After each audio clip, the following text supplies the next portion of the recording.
Good evening, everyone. Welcome to our fourth week of Women's Health Midweek Matters. We've had a great start with the Manelli Galara gynecologist who joined us, and now her talk is up on our YouTube channel. Then we had the Royal Osteoporosis Society joining us. Last week was a brilliant community chat where we caught up with each other, and we also just explored some of the things that have come up. And this week, we are very privileged to have Tait joining us this evening.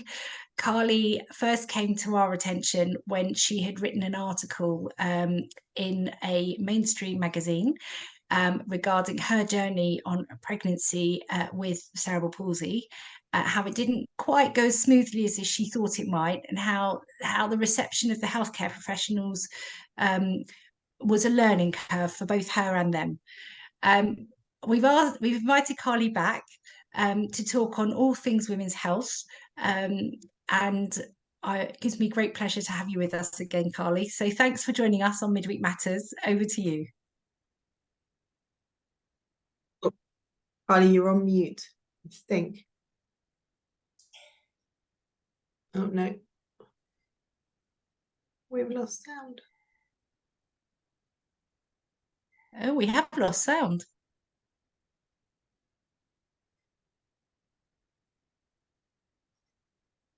Does that help? Can you hear me? We heard you before. Oh, Brilliant. You can hear me, yeah? Yes. Oh, right. It must have been a headphone issue. That's fine. I can do it without headphones. But if you can't hear me, just let me know and I'll speak up.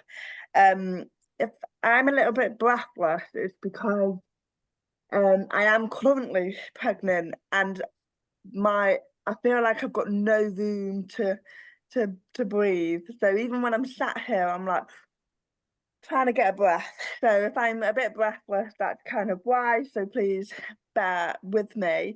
Yes, I'm really happy to be here because I did really enjoy our last session that we did. I think it was last year now, wasn't it? And it was a parenting one. And I loved it because I myself have felt quite isolated as a parent, and it was brilliant to just gain other perspectives and know that I wasn't alone in that space. So I really loved it. So, but the thing that's close to my heart really is women's health because of my experience from childhood all the way to adulthood, but also the intersectional element of being a disabled woman, but a disabled woman who's a parent. There's so many nuances that kind of have led to my care and the discrepancy in care that I might have received.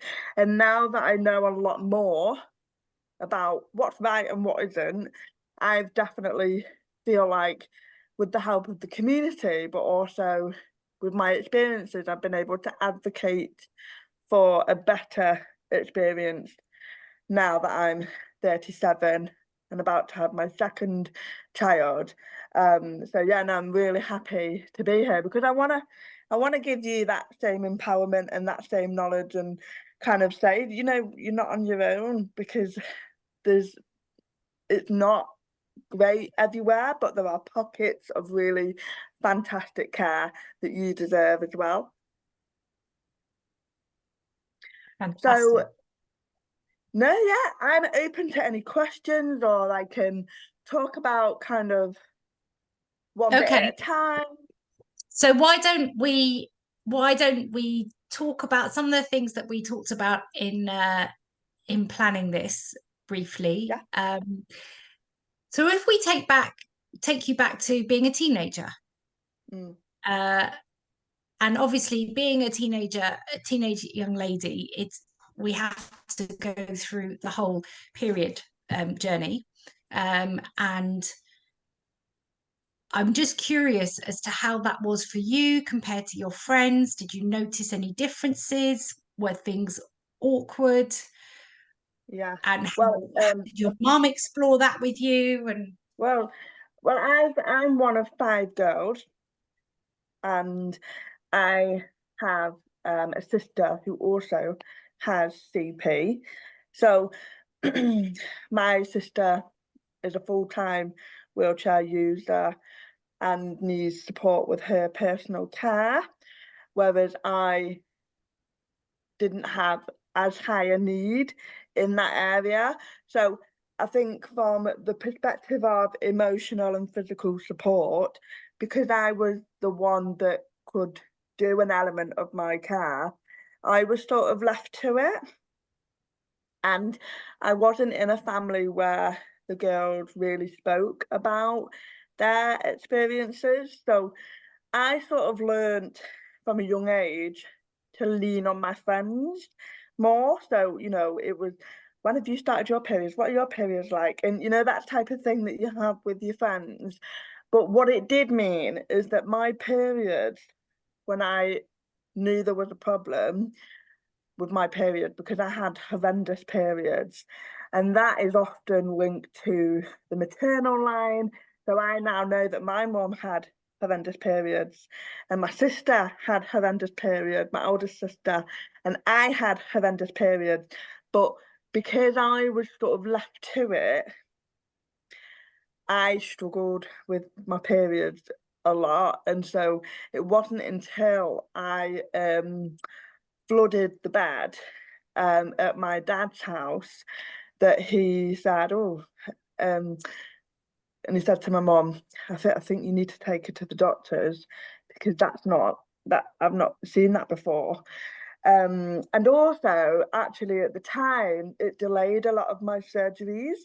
So I was supposed to have surgeries as a 15, 16-year-old that had to be cancelled because I was so severely anemic through blood loss. But all these things didn't ever get picked up. Like, why have you got such severe blood loss? And everyone put it down to sort of hormonal imbalances that you might have as a young child. But I think just saying you're young is a very easy blanket statement to put on any person that's young, especially any young girl. But the reality meant that I had to live with those periods for quite a few years, and I didn't stop bleeding. I was constantly bleeding and had a really horrendous time. I didn't have long cycles, so my cycles were really short, so every 20 days. And then also I'd bleed for 10. So actually I'd have probably about a 10-day respite and then bleed again. So I just, because my mum was a single parent as well, and she had 6 children, and she was on her own when she had 5 under the age of 7 and 2 had an element of care. So she did her best. So this is not to villainize her, but I think because I was seen as the one that needed less care, just crack on type thing. So can I ask, just thinking about being a teenager at the moment and being a teenager then, was there any input from any of the healthcare professionals, pediatric wise, for either yourself or your sister at that time? Not from my point of view in terms of the menstrual health, no.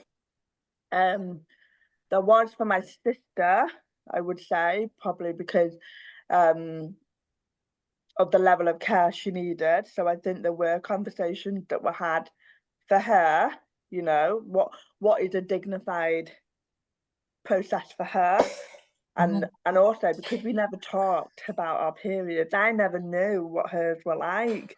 But having spoken to my eldest sister, I know that she had similar. So she just put up with it, whereas I decided I couldn't do it anymore and got put on the pill. So I went on the pill from 18 to 29, and that was the start of a very precarious care plan, because we cannot really we can't manage women's health just by giving them the pill. and expecting there to be no sort of repercussions, and there definitely were repercussions for me, but I don't think for me there was enough options explored as to why are you having so many periods? What's your ovarian reserve? Why does your lining do what your lining does? Like, there was no investigation. My level of care was always to do around GP and surgeries, but they never kind of threaded through the fact that I'm a person and all the other elements that you have going on as a woman. So that was kind of, everything was looked at in silo. Emma has a great phrase. She says you're looked at as body parts. Yes. I love that phrase. Yeah. It just captures exactly what happens. Especially in adult care, but I can see that was happening in childhood. Emma, you got your hand up. Did you want to ask something? Yeah, I just wanted to sort of relate some of this to CP. So your issues with heavy periods and things. Do you think there was an element that was to do with CP, or do you think that potentially having and I don't know what level of difficulties that you have, but were issues of dexterity an issue with the fact that you said you couldn't cope with it anymore, whereas your sister put up with it for longer, or your older sister, or I guess you used a great phrase, the intersectionality, and I'm just wondering about whether there is any evidence that you know of that means that you were more, that CP meant that you were more at risk of higher heavier periods, or that having heavier periods and having CP, there was that increased difficulty for you. Yeah, I think I think my experience with periods was more to do with the hereditary aspect of it. So you often mimic your parents or your mother's menstrual health. My mum has or had quite a difficult time with her periods. I don't know if that's to do with her cycle or her flow. For me, it was to do with the volume. It was to do with the flow, and it was to do with the time. So the fact that I was just constantly bleeding. I also remember as a young person really struggling with tampons. And I used to think that it was because of the way I was putting them in. Like, maybe I'm, like you say, I don't have the dexterity to put them in correctly. Because no one took me seriously. Every time I had to wear a tampon, it was so uncomfortable. I could only withstand it for about half an hour. And then I had a smear. And when I had a smear when I was about 25, the gynecologist said, "Oh, you have quite a tilted cervix." And I said, "Oh, do I?" Never heard that before. And I wondered whether having a tilted cervix came from my physiology and the way I've had to develop because of the CP. And one solution that I found was that if I don't use applicators and I just use a tampon that I put in myself, I could get the positioning much more correctly. Whereas the applicators are just a really standard, like, we're just assuming that everyone's got the same shape cervix and we'll just everyone can put them in. It's meant to be dead easy. But I found an applicator, because of my coordination, much harder, especially if they're cardboard. Like, how do you expect them to be robust enough? And they definitely weren't. So I learned through a smear that my cervix was tilted, and I wonder whether that's It's really interesting you should say that, and probably this is the great thing about this kind of forum, is that by trial and error, I found the same thing in terms of the application and the dexterity. I, on the other hand, went to use tampons, and I was lucky that my mum showed me that, because what I haven't realised was, because of the way that I walked and the pattern, I would always end up with the towels all scrunched up down one side, or not sitting properly, and then I'd get a lot more leakage. And I hadn't realised that it was because of the way that I then moved, even though I was sure I'd placed it all correctly. And I found the dexterity of getting the sticky towel and the wings and everything. I found that all far more complicated. So it was just really interesting, and hadn't really put it down to my dexterity until later, that I look back, that I just kind of put up with all this stuff and I didn't actually ask any questions, and no one ever brought it up with me. So anyway, I was just... No, it's valid. It's totally valid, and I think you learn more about yourself as you get older. And I just think I used to have the same problem with panty liners, and I remember not pads, but because my pads were so massive because of my flow, I felt like a nappy, and that's what I wore until I could work out tampons correctly. So my pads were so big that I didn't have that same problem. But if I used a panty liner, absolutely it would get all scrunched up, and I'd be like, why don't they stay for everybody else? And maybe it is these little things that you don't notice, like, well, you don't talk about, you know. That I'm loving the conversations that are going on in the chat as well, because Abby said she doesn't bother with tampons, finds pads easier, which is brilliant. You know, each, like you're saying, Carly, everyone has to learn what works for them. And then Nat shared that it enlightened her around the pad scrunching every time she moves. So I wouldn't even have thought about that until we'd sort of discussed it. But it does make sense if you think about how we do the different pressures as you're walking. So yeah. The one thing I found really difficult with my periods was just because I became anemic quite severely, and because I was just constantly drained, I found the lack of energy tougher to manage on top of CP. So, and again, that never really got picked up.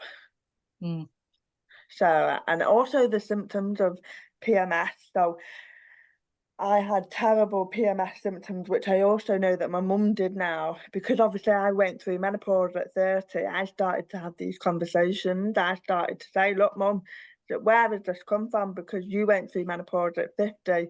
So how come I'm 30 going through menopause?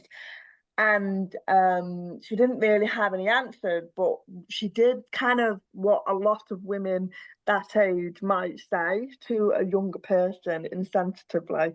And they go, oh, I couldn't wait to finish my period. Couldn't wait to get rid of them. And I was like, well, that's great for you, Mum. You've had 6 kids.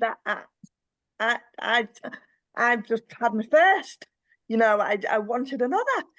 And she said, well, she just had really terrible PMS symptoms. And I was like, oh, did you? Because my PMS symptoms were so horrific that I would be in so much pain, I couldn't walk with the pain. So I would be bent over like, oh. So, and Carly, me being a little bit obsessive, one of the things that we've been asked a lot of questions about over this last month when people have sent in their questions is around that relationship between mobility and then pain, which causes spasms, which then, and perhaps you can't answer this question, was the pain because you couldn't walk because of the pain from the PMS symptoms, or did that affect your mobility more than it might have affected someone else who had those issues? Or maybe you don't know, but I just think that we don't think about it enough. I certainly know that within my cycle, I know when I'm tighter can also be related to my hormones. Yeah, I think it's all, do you know what? I think it's all linked. Absolutely. I feel like this is the problem when we look at things in silo and we don't look at the complete picture. And I think back then, I probably thought, I've got this pain. And I do think it was a PMS triggered pain, for sure, because I didn't have that pain when it wasn't PMS.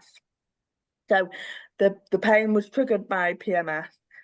But that would mean because of the way my body responded, I was less able to go about my day. So I was less stable. I did have less balance. I did have to lie down more. So I can't say for sure whether this is just a solely PMS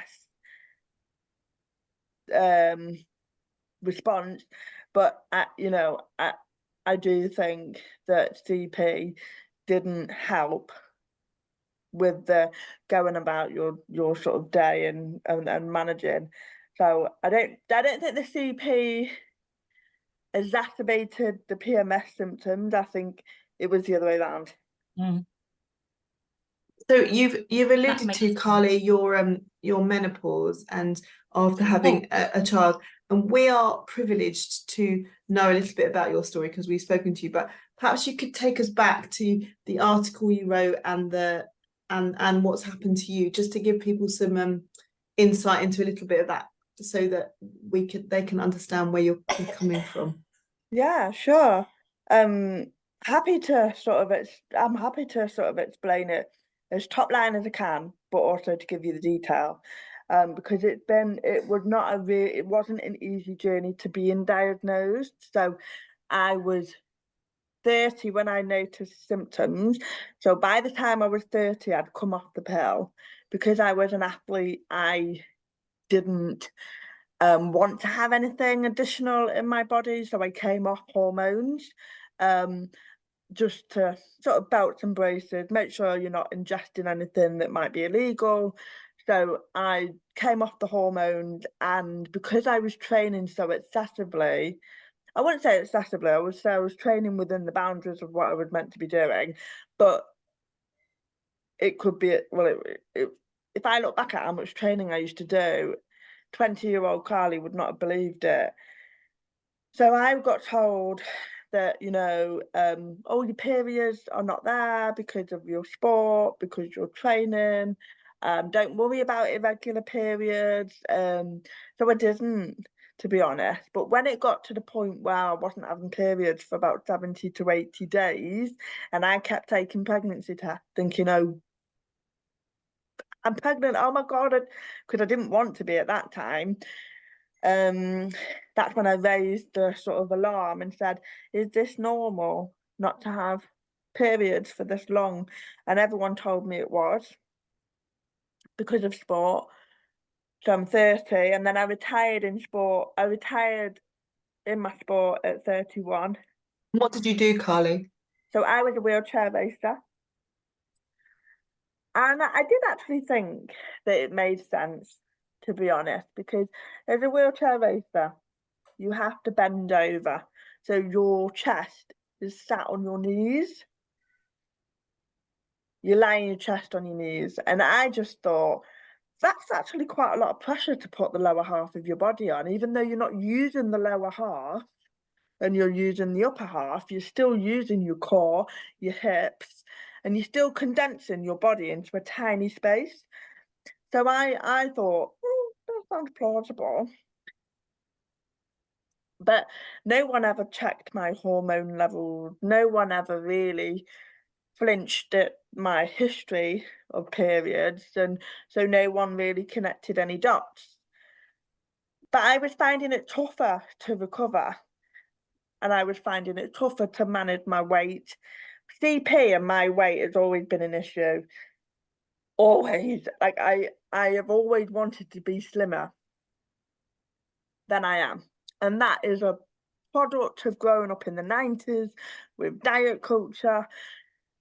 It's the product of being an athlete and being told you need to slim down. It's the product of the fact that I was perimenopausal and putting weight on, and I couldn't control the weight. And so there was a combination of factors. And obviously, as a wheelchair racer, the lighter you are, the faster you'll go. So I was like, well, I understand that. But there are wheelchair racers that don't have legs or don't have much muscle mass below the waist because they might be paralyzed. I do walk. So as an ambulant sort of athlete, I didn't feel like they were comparing fairly. Anyway, so when I came out of sport, I thought, well, my period did return to normal for about 4 months. So I did think it was sport, to be honest with you, but it tricked me. Because what I know now, as a perimenopausal woman, your periods can have there can be a period of time where they do go back to normal for a bit, but it's your body tricking you. It's your body sort of being like, this is my last hurrah, this is my last burst of fertility, and that's what it was, my last burst of fertility. But I didn't know, because I was like, I thought it was sport. And then my last period ever was November 2017. Ever, not had one since. But I got pregnant in February 2018. So for some reason, I must have had an ovulation, not known about it, and magically conceived my son. So I'm very lucky to have him. But then that whole period of pregnancy basically halted menopause. So when you are pregnant, you produce an insane amount of estrogen per day that a non-pregnant person doesn't even make in a year. So by the time I gave birth, which again, birth and disability is a whole other area that we could even talk about. I went into the depths of menopause straight after birth, because my hormone levels were going all the way from up here to 0, but no one knew that my hormone levels were 0. So that manifested itself in quite severe anxiety, depression and psychosis, which I didn't obviously have a clue of at the time. And people kept saying to me, it's postnatal, and I just knew it wasn't. I didn't understand. I was like, it's not postnatal, it's something else. And it was all to do with hormonal health. And I just think, being a disabled woman, you can often be gaslighted, because the focus is always on the primary. It's always on the thing that they can see, and not often the things that they can't see.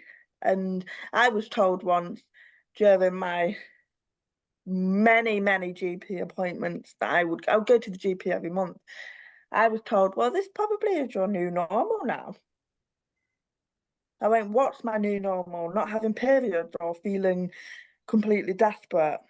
Because I had quite severe reactions to that lack of hormone, and it was only the hormones driving that. So I did some quite silly things, things that I would never have done had my hormones been stable. Like, I don't have history of severe mental health. I don't have history of self-harm or suicidal thoughts, but I had all of it in the postnatal period. But because it's the postnatal period, they'll put it down to you being a woman after birth. And how did your GP help support you or navigate that with you? So Did they sort of refer you on to other people? So unfortunately, I didn't get any support with the GP. I did get a referral into a menopause service in Manchester, but given that I was diagnosed privately in September 2020, so almost 3 years after pregnancy, my referral came through last week. So there is a severe lack of menopause services or menopause support. So anything that I have managed to support myself with has been done privately, which is where the cost of living and the disability price tag start to come into play. So I'm lucky that I have a job where there was some healthcare So I managed to utilise that initially, and then I found a menopause doctor who was willing to treat me on an ad hoc basis if I paid on an ad hoc basis. And that is the only reason why I am well, because I've been able to find that support. But I have actually gone back to the GP and sort of said, it's bordering negligence, what I experienced in your care. And I understand that GPs are not specialists either, so it wasn't necessarily, I don't know what I was expecting them to do. I just was expecting more support, but it's hard to expect more support that isn't there, and that's a systemic issue. So it's nothing to do with, yes, you can access your GP. Yes, there's limited knowledge with hormones or women's health in general, I believe, but behind that, there's no structure or infrastructure in place to support it. Hence why I waited 3 years for the menopause appointment that I had. So it was 14 weeks ago. And they rang me and they were like, yes, so I believe you want to talk about HRT.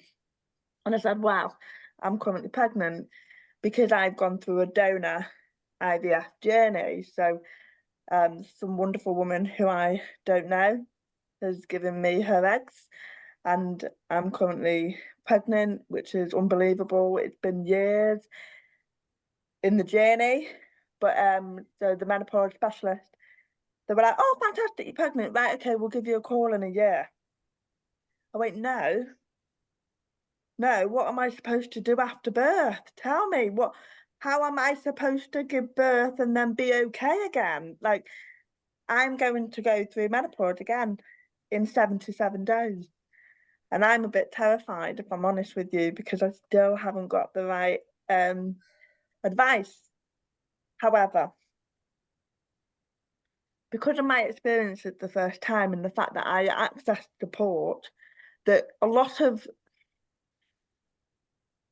things could have been in place had people connected. This is a disabled mother at the start. And so certain things just were not picked up in my first pregnancy. So, for example, I didn't get the right referrals. I wasn't under a consultant initially. I don't think my birth was massively positive because they assumed, I think, that I would just be on my back, which I was, to be fair, but I didn't know that I could mobilise. So there was a lot of things that I feel were neglected in that process of having Lucas, my son. But this time around, because of my experiences, I've said to them, right, refer me to the perinatal team, refer me to the mental health team, refer me to obstetrics, refer me to menopause, and you all can talk together about how I stay well. How do I go through menopause again? I don't know. I really don't want to do it, but it's a necessary thing that I've got to go through. But the psychosis came from menopause. And so the depression came from menopause. So luckily, I've got them all kind of talking together to come up with a plan. And I had an appointment last week, and this blew my mind. They said, brilliant, right, okay, so we're all going to talk, we're going to write letters, we're going to make sure that you've got the support right from birth onwards. I was like, oh, great, thank you. Then they said, would you like to be referred to the disability midwife? I went, what? Is that a thing? She was like, yeah, we've got a disability midwife in our trust. Would you like to see her? I was like, absolutely. I was like, since when has that come out of the woodwork? I was like, yeah, please. And I'm confident. I don't see it as a weakness at all. I just see it as someone else might have better ideas for how I do something than I do. Like, she was like, oh yeah, she can do assessments, she can come to your house, she can put things in place, she can put adjustments in place for birth. whatever you need. I was flabbergasted. So I'm looking forward to that. Carly, you're almost making me cry. Did you know this was a thing? No, I didn't No, know. I've never heard of it. And I Never think heard of I it. would, yeah, I think I would have cried if someone had actually, Imagine. I was like, do you know what? The fact that you recognise that disabled people become parents is so impactful to me. Like the representation. Oh, thank you. I I'm looking appreciate forward that. to hearing how that goes. I will Um, let you know. can I take you back to when you, after your first pregnancy, after you gave birth, and you did have some quite severe mental health issues? Because mental health issues are an issue for our community more so than others. And obviously, you connected the issue around the change in hormones that helped Eventually, yeah. triggered this. But I'm just curious. You said your GP wasn't able to really support you with that much, but and obviously things have moved on in the last 6 years with mental well-being. But was there anything that they were able to support you with a mental health aspect of that journey? So the GP, no. I mean, obviously, I did get put on sertraline, and that did help. So I did go for your monthly checkups on how are you with this medication. But because the fact that I was a mum to a young baby, that did more for me than just going to my GP. So there was one particular day where I had reached rock bottom and I decided to go to A&E because I didn't know where else to go. So when I went to A&E, that's when everything got set in motion. All of the services that are available that I never knew were available, and that's just from, it wasn't articulated at the community midwife appointments, because I kind of masked, if I'm honest, I wasn't honest with people at the beginning of my pregnancy. I was like, oh yes, no, I can do this, I can do that, no, I'm totally fine. And I think maybe I was a bit worried that people would see me as incapable and that they might take the baby. I mean, I don't think they would have, but in my head, it wasn't very rational, and I just thought if I just tell them how good I'm going to be, they're gonna think I'm okay at being a mom.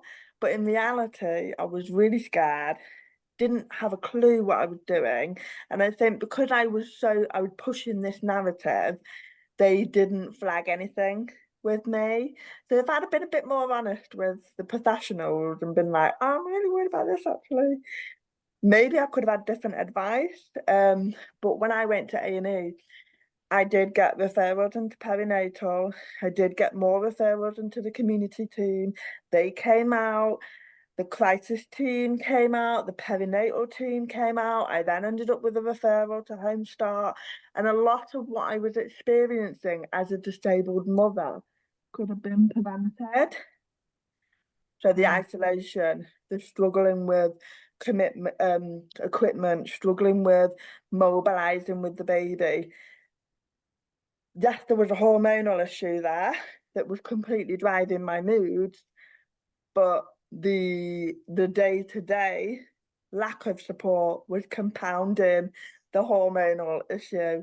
So it just created a bit of an ecosystem or a microcosm of worthlessness. That's what I felt. But then as soon as I got the right support, I felt so much more empowered. Like, oh, I didn't know that service existed. I didn't know that I could go to this Sure Start Centre and you would help me to dance with the baby. Silly things, but big things to me. Like, I don't want to go to a baby group because I can't dance with the baby. You don't need to worry about that. Just turn up and we'll do it. We'll help you. But all these things I just didn't. But that affected my health. That affected my mental health for sure. And it just created such a slippery slide over the course of 7-8 months. So I made things worse for myself by not being honest. But you're right that a lot of things have changed in the last 6 years, because I don't think for 1 minute the disability midwife would have been in 6 years ago. No, I think the other thing that I would just add is that most first-time mums feel very overwhelmed and isolated and don't want to be seen as a failure, and that it I suppose in a way it's good that things have changed, that it's not seen in a negative way, because it's just a known thing. It's not surprising that people struggle with adjustment. So if you then add a disability, and having to re-navigate while you're responsible for another life on top of that, then the anxiety is not surprising it's going to raise even more. So and I had an emergency section as well at the end of it, so I was less mobile because of the emergency section. But even childbirth in itself, I was adamant I was giving birth to this baby. I was like, I can do it, because everyone had told me I couldn't. Not in so many words, but sometimes you internalize it like that, don't you? And you internalize it like, maybe I can't. But I was adamant. I was like, absolutely bloody not. I can do this. Sorry, I know we're recording this, but I was like, I can do this. So I fully went into it all thinking, I am going to give birth. And I feel like I gave birth twice, if I'm honest with you. I was fully dilated. He just got his shoulder stuck, so I had to have him cut out because I was at risk of hemorrhage. So at the end of the day, they did the right thing. But that created another complexity, and that I couldn't move for 6 weeks.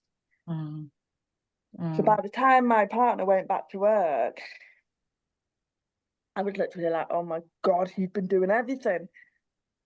How do I do this? How do I do it? And that created the anxiety, and I wouldn't let the community midwife sign me off. And it was just really hard. But I've done it now.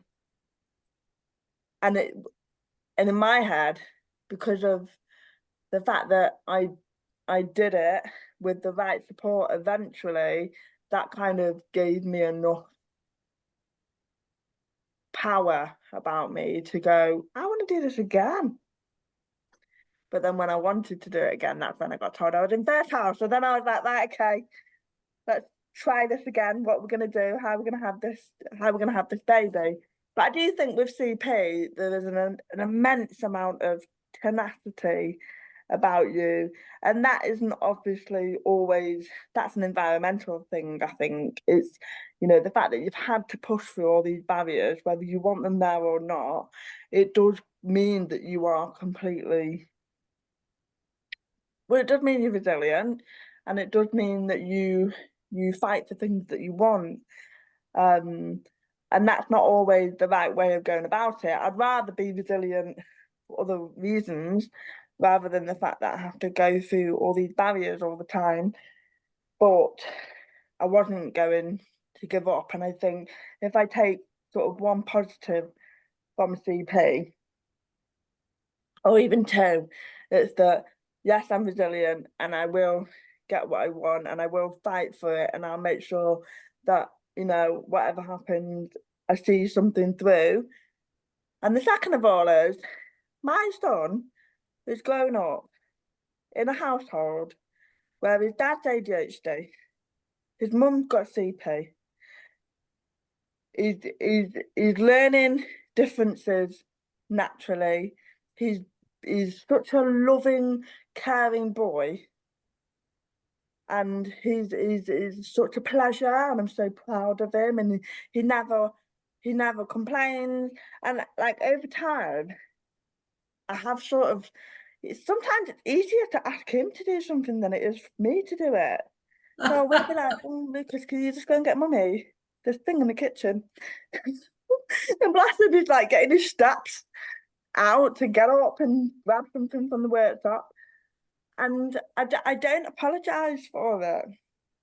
I'm not teaching them to be a carer. I'm just teaching you to be a decent person. It's easier for you, so why don't you do it? But he doesn't complain at all. It's just his situation. It's just mummy and daddy.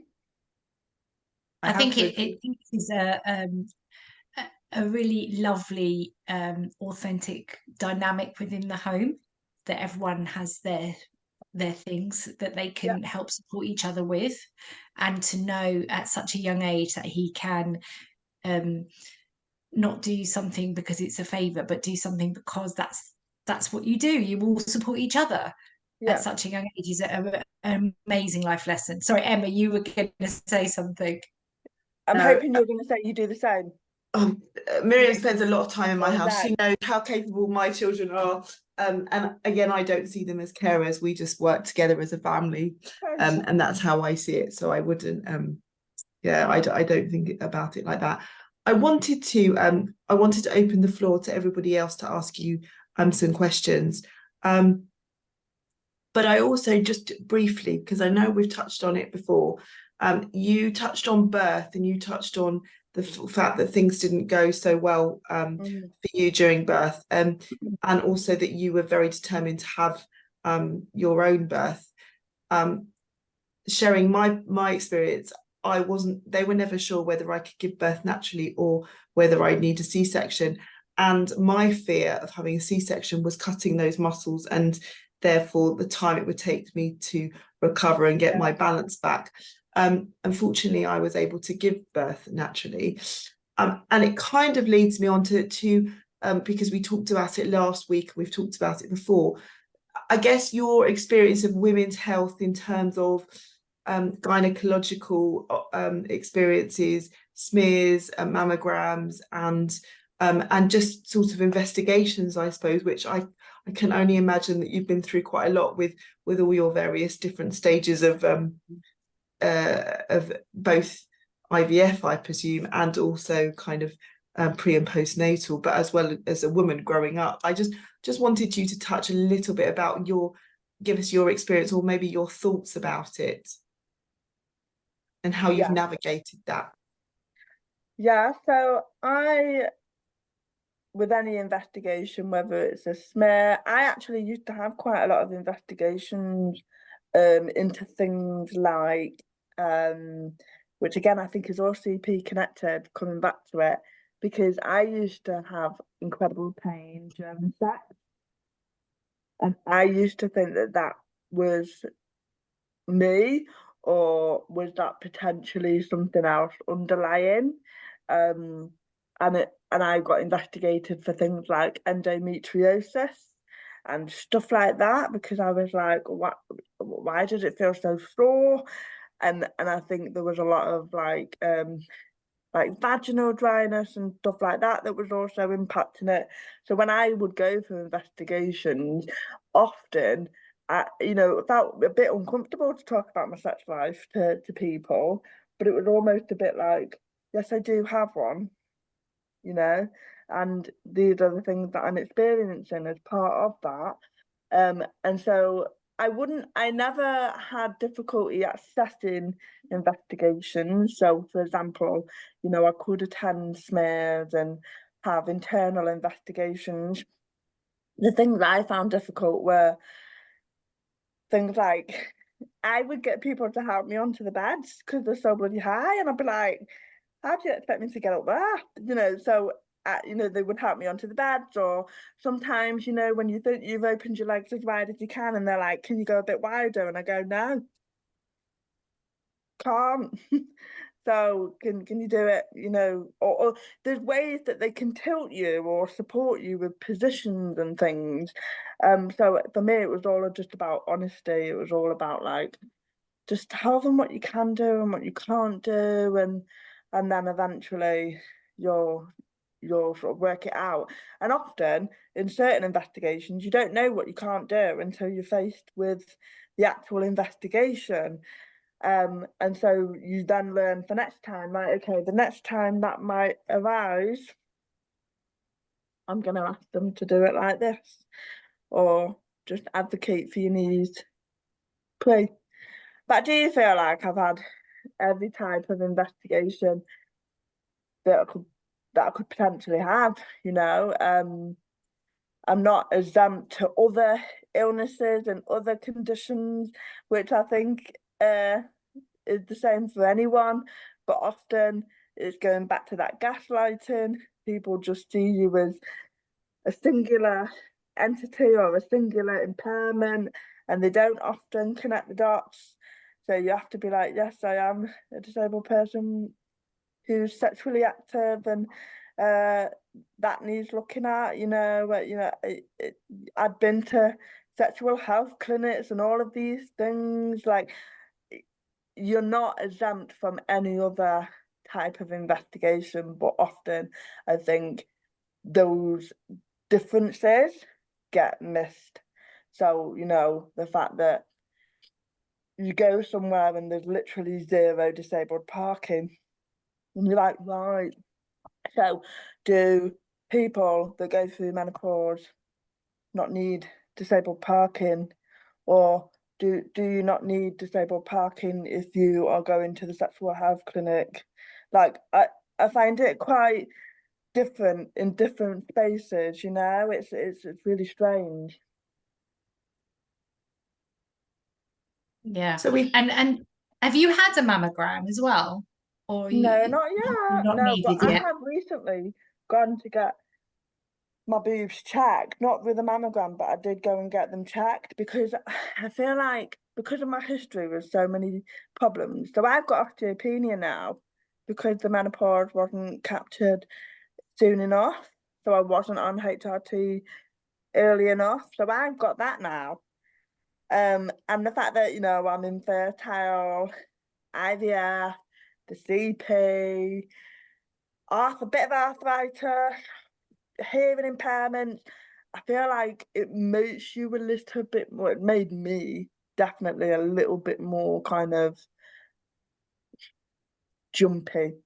Like, I react to things. So my boobs started to change because of the pregnancy hormones. And I was immediately terrified that it was something sinister. So I went and got checked. And I thought, I'm not taking any chances, because the pregnancy was missed. The pregnancy, the first time, was missed for 13 weeks. I didn't know I was pregnant until trimester 2, because they were testing me for PCOS and they missed the baby. It didn't have PCOS. They missed my mental breakdown. They missed my awful periods and the reason why I was having awful periods. They missed the menopause. So for me, I have a lack of trust around people advocating for me, because I feel like I'm the only one that does, and often I'm correct. Mm. It's an amazing, unfortunate but amazing ability that you have developed. Yeah, I I feel like sometimes I go to the worst scenario rather than a realistic scenario. So sometimes my partner has to help me with that, and he has to go, right, okay, it's more likely because of this. But I'm like, yes, I know, but I'm literally institutionally scarred by some of my experiences. And this is why this time with this pregnancy, it's obviously a very complex pregnancy, and it's been a complex journey. But this is why I'm so lucky that I'm in the situation that I am. But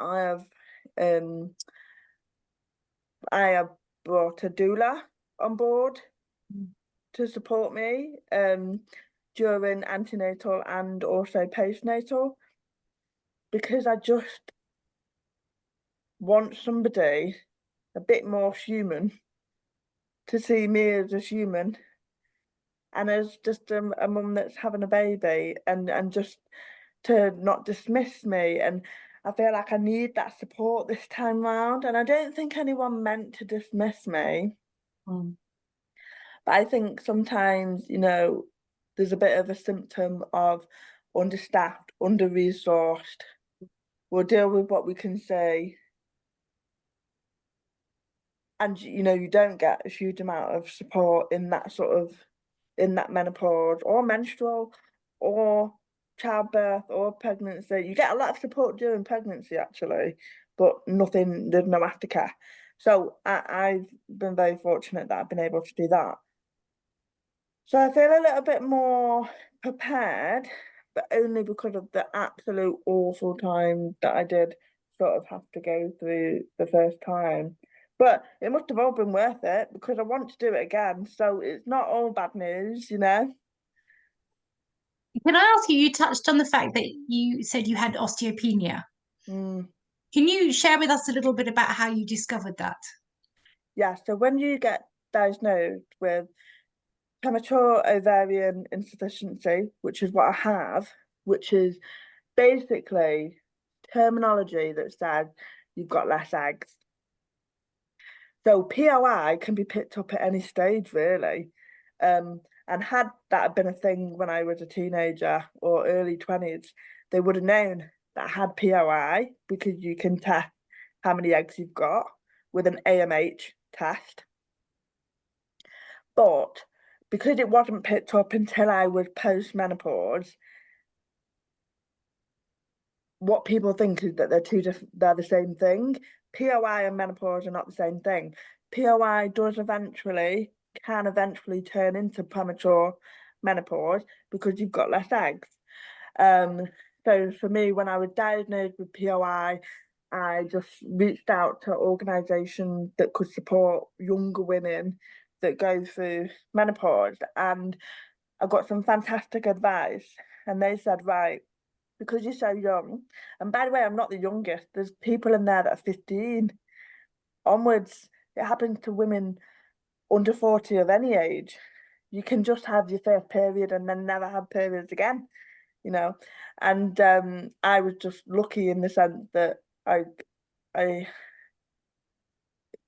got discovered at 30, so I managed to have my son. But there is guidance where basically they say if you are diagnosed with POI, you have to go and have a DEXA scan to understand your bone density. Yeah. So again, I had to wait for that for a couple of years because the GPs don't necessarily know that. Mm.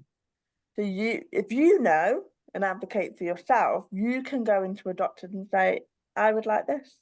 So that's what I did. And that's what I got booked in for. So I had a DEXA scan. And then it just came back to say you've got osteopenia, which is the step before osteoporosis that is reversible if you can make it reversible. So HRT is meant to reverse it. But I'm also conscious that I went from an athlete to now what effectively is a very dormant lifestyle in comparison. And over time, it's been harder to get to any type of physical fitness. And, you know, things like my walking has massively declined. That could be age, but also the fact that I am less mobile. Pregnancy made me less mobile. Birth made me less mobile. And you can rehabilitate. It's just that takes a lot of willpower and it takes a lot of time. And when you're working full time and you've got kids and you've got a partner and you've got a house to run, very often as women, specifically women who take on the mental load and the physical load, to forget about self-care and to forget about, oh, okay, once I've done the housework, once I've done this, once I've done that, once I've gone to work, what time do you actually have left over? And as somebody, my CP tires me out a lot. So by the time I've done all of that, you know, I'm not 27 anymore. I don't have the energy to go to the track. So I won't. So I'll sit and watch a bit of telly, which is what I enjoy. I'm not ashamed of it, but there are repercussions for not managing sometimes. So I know what I need to do. But at this moment in my life, that I need to find the time. Mm. You know, I mean, but I think Thank that's a you. lot for a lot of women. Yes, Like, yeah, I don't have time for absolutely. anything. I think again, it's that it it's just the work that being a woman and Mm, what that brings with it. When you yes, are in a relationship in a home setting with or without children, there is a shift that is coming, but it needs to be questioned a little bit, continue to be questioned with one's partner. absolutely. It's the gender roles, and Expectations. they were not, for me, they were not there 10 years ago, because 10 years ago when I met my partner, I was like, yeah, so this is me. I'm doing this. I'm going to the Paralympics. I mean, I didn't know I was at the time, but I was like, so this is my life. So if you'd like to fit in with that, great. And he did.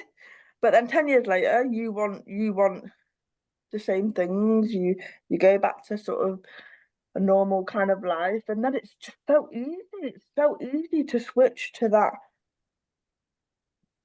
How is it that how is it that I've managed to somehow fulfill a domestic role, and a full-time working role? Slowly you get to that point, and I don't know how. I don't know how, but I think women, we're naturally caregivers. We're taught to be caregivers.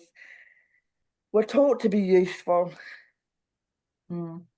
And Mm. you internalize that, and you don't realize over time that all of Mm. your energy is completely one big list of to-dos. Mm. But I will be taking some of that. I will be taking some of that back, because my partner, he's supportive. He's not silly.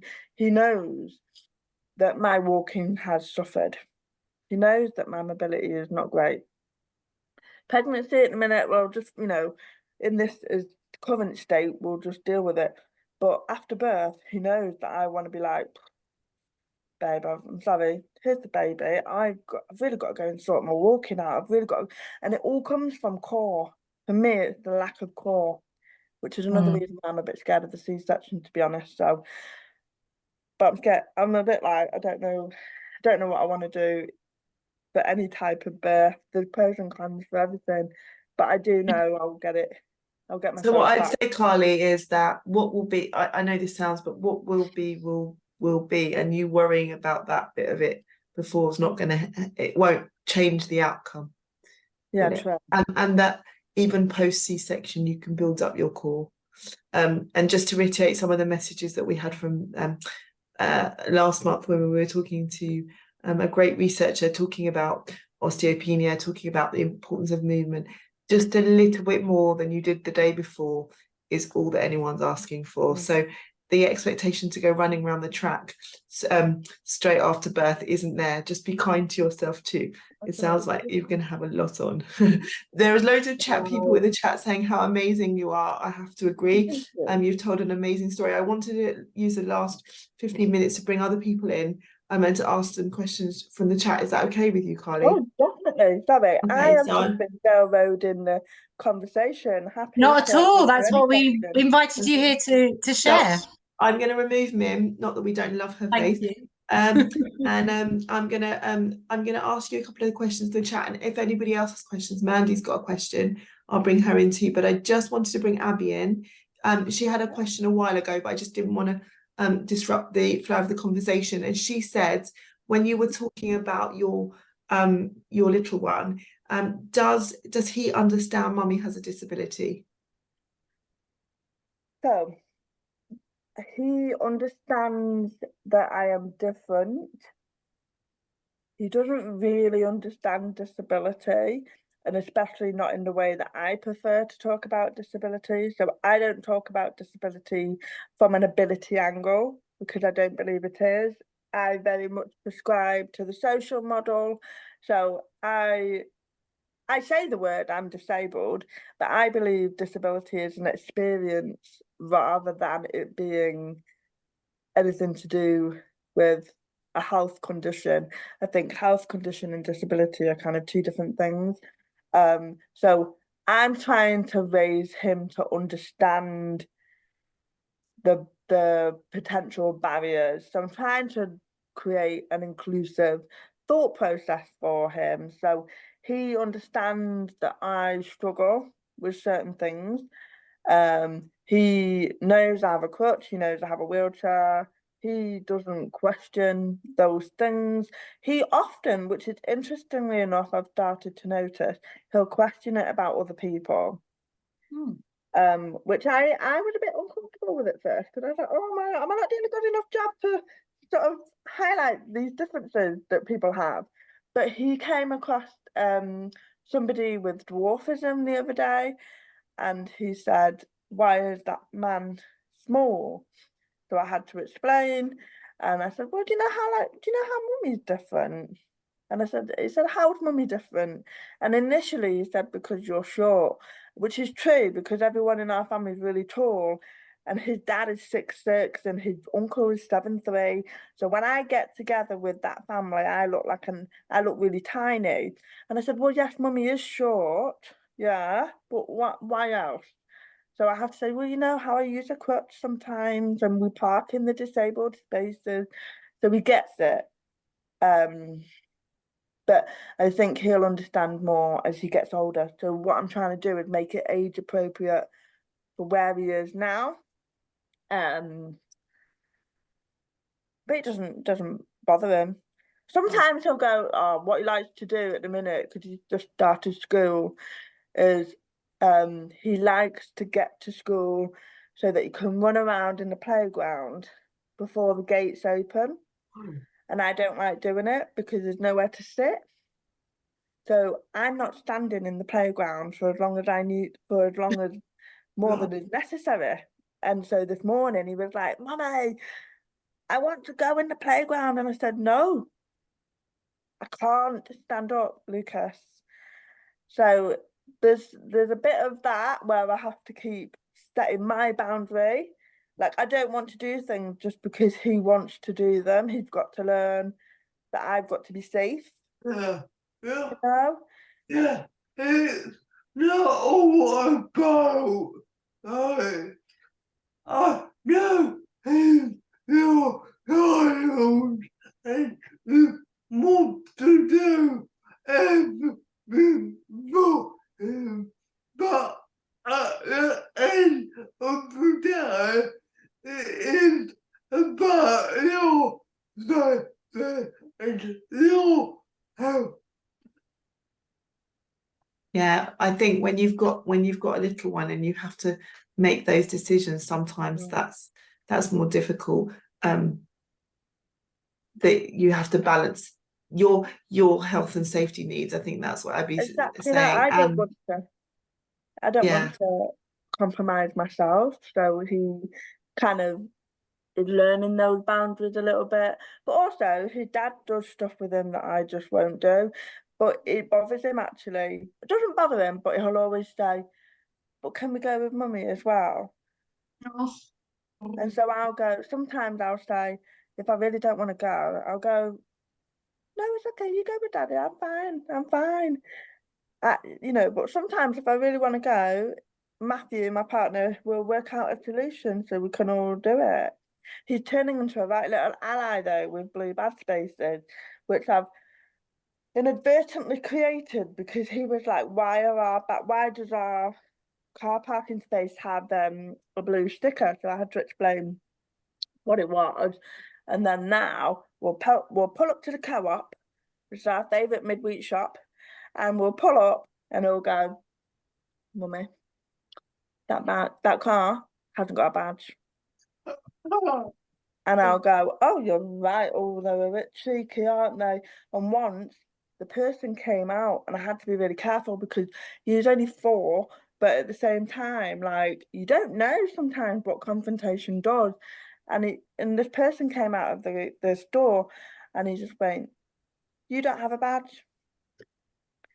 And the person went, you're right, I'm really sorry. I'll move. But I was like, my little cheerleader.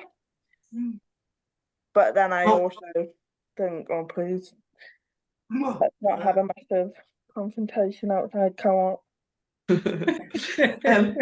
And I just wanted to bring Georgia in, who said that that she had a ginormous list of conditions and had to fight all the time.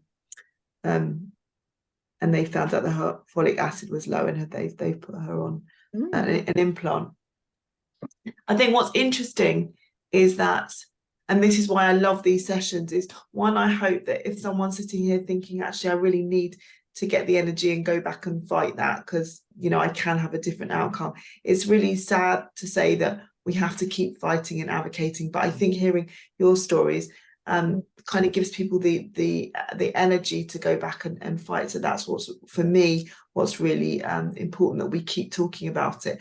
But it also makes me a little bit sad that we always have to fight for these things. But I think women as a whole have to fight.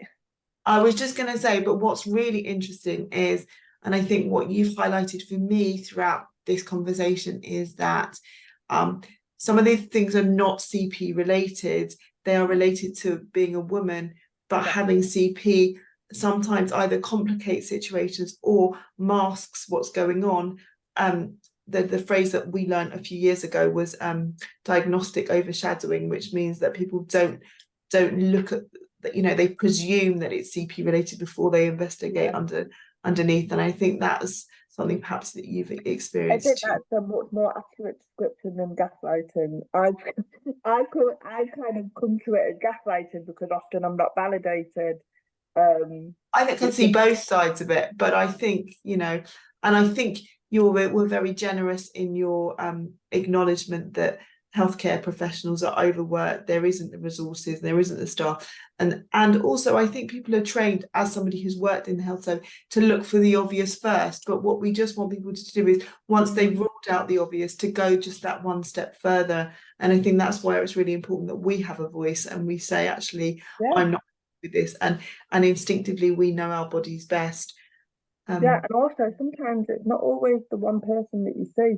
So you might have a GP that you see all the time, and you might be comfortable with that, but often it might actually be a hindrance, because the only thing that set me on the path of, am I going through menopause because I'm trying to get pregnant? The thing that set me on the path was a locum doctor, an out of hours doctor, who genuinely just listened to my story and was like, I think you might have PCOS, and that had never been uttered before. So I was like, I am happy to be explored, PCOS, just bring it on, add it to the list. Obviously it wasn't PCOS and it was menopause, but I would never have found out I was pregnant had that locum not really set me on a path of, let's investigate you for something else. So I guess that's opened my eyes, because often we want to, we get exacerbated that it's not the same person, that doesn't know you, and you have to go in and keep telling the same story. But what you've given is the other side of the story, is when you get somebody new, they might look at it through a different lens. So a fresher lens, Mandy, sorry, Oh, Mandy's got a hand up. Oh, bless you, you've had your hand up ages. Sorry, I just put my hand up because I'm not very good at typing. I really enjoyed listening to you, and I could relate to a lot of everything that you said. From the child, my childbirth wasn't altogether positive, but my GP actually was the one guy who was really good. He was the one that everybody else was all fussing and like, how can we do this? And like, never dealt with a pregnant disabled person before, shock horror and all of this, and they're all fussing and like as if it was a China doll in a way. But my GP was like, don't worry about it, and he had no problem, and his attitude was really good. But it was like, the midwife, to be fair, was really good with me, and she said like, I've never did this before, and I'm like, and what, dealt with a disabled person, and I'm like, I've not had a baby before, so we can do it together. So that kind of, we're not aliens. That kind of made her relax, and all the experience leading up to it was really good. But actually, when I went in to have the baby, I'm not going to. I wasn't altogether positive experience, and actually it put me off having any more. Yeah, so Oh, it was a one-time shot, and the now but that's the impact, though. That's the impact it can have. It can. I wouldn't want to go through it again. Mm, Fast forward, my daughter's 16 now. oh, I'm 47, and I've just been told last year that I'm menopausal. right. I'm going. When I went to the doctor about it, I actually went with night sweats and Mm, insomnia, and it done a test and says I was menopausal. So I was like, "Can I get HRT?" So where we are just now, oh, I'm not sure how that will affect your GP. And he has to write to a specialist to find out if I can get HRT. So no. that's where we are just now. He's gave me something for the night sweats, but I'm really struggling. And to be honest, I haven't followed up to see what he's going to say about the HRT. He would be reluctant to do it because I've got a neurological condition, Mm, the way that he put it. So he's left me with the impression that I can't do anything about it. But listening to you, I don't know if that is really true, and maybe I should go back. go back, go back, go back. Absolutely. I'm just going to give unsolicited medical advice, but go back 100% because that's never been uttered to me. It's never been spoke about in the menopause has always been spoken about in addition to the CP. It's never been talked about in tandem with the CP. You know, HRT is a replacement hormone for the hormones that you used to have. So you've already produced those hormones, Mandy. You just don't have as many anymore. So the replacement element of it is to support you to feel your best self. So that's to do with your heart, your bone, and your brain health as well. So even though he's saying potentially there's a neurological impact, there could be a neurological impact if you don't go on HRT. So it's almost like I understand that someone might be hesitant because they don't know, but I would always seek additional advice on that. So absolutely, HRT is the one thing that I think has made me feel more like me again. I should actually just go back and speak to him. To be fair, he did say, I don't really know, and he was quite upfront about it. And Yeah. I'm not to talk about another patient, Mandy, but got somebody with MS who it's not suitable for. So I would, and because it's your brain and all this, it isn't sure and is very reluctant, but I think I should just go back for another chat with him. Yeah, I would. There are conditions where HRT might not be favourable. So conditions like cancer, for example, certain types of cancer where HRT, if you've had cancer before, might not be advisable. But I've never heard of CP not being advisable, HRT not being advisable with CP. If anything, that it would improve your CP symptoms. Another wee chat, but just quickly about me. I had to get what's the word, a mammogram years Yeah. ago. Years ago, I had a wee lump, but thankfully it turned out that it was nothing serious. But that makes me think, see, like the buses that go down to the public places for women to go on and get checked, none of them's got ramps. They've all got steps. How somebody in a wheelchair meant to access them, all these things. And my smear test is an absolute nightmare thing. It's all very off-putting, I think.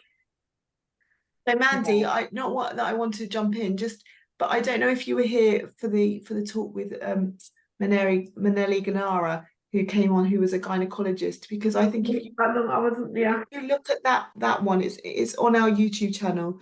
She answers some of the questions about HRT and also tackles some of the issues around having a smear and the way that we can help ourselves with with home testing if you want, and the necessity to have smears once you've had the HPV vaccine, and maybe that's worth talking to somebody about, being able to access that, which eliminates the need to have smears so regularly. So there, it's all kind. She talks about a lot of that in the talk, but I kind of want to shout at the screen because HRT, as far as all the research I've done, is not contraindicated for cerebral palsy, and I think that Carly said all the things that I would want to say in 100 times better, in terms of the fact that it probably will really help and help to alleviate some of the symptoms too. So no, I won't. I'll let somebody else talk, but I'll definitely